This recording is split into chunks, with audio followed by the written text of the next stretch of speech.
वबरकातुहू। ये सवाल किया गया है कि जो किसी मैयत पर ताज़ियत के लिए दूर दराज से आते हैं उनके लिए खाना पकाना, क्या ये भी मकरूह है? तो नहीं जनाब, जो मुसाफिर आया है दूर दराज से उसके लिए तो खाने का अहतमाम करना ये एक मुआशरती फरीज़ा बनता है।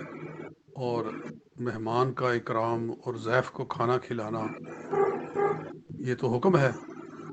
इसके लिए तो बंदा मांग भी सकता है। हज़रत मूसा अलैहिस्सलाम, हज़रत ख़िज़र अलैहिस्सलाम जब एक शहर में पहुँचे तो कुरान फरमाता है, हत्ता इज़ा अतया अहला क़रयतिन इस्ततअमा अहलहा। वो एक बस्ती पे पहुँचे तो वहाँ उन्होंने बस्ती वालों से खाना तलब किया।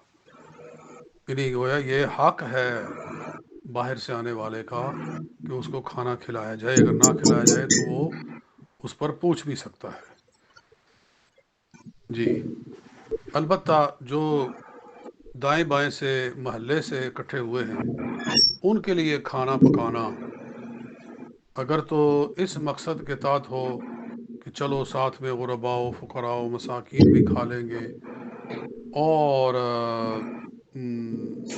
और लोग भी खा लेंगे, तो ठीक है, जवाज़ है। मगर इसको लाजिम समझना और इस पर पाबंदी करना और इसके लिए कर्जे उठाना, ये इसको बिदअत बना देता है। इसको लाजिम नहीं समझना चाहिए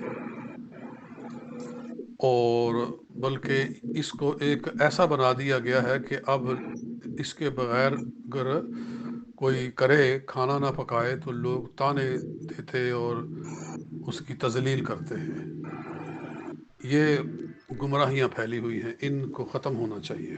अस्सलाम वालेकुम।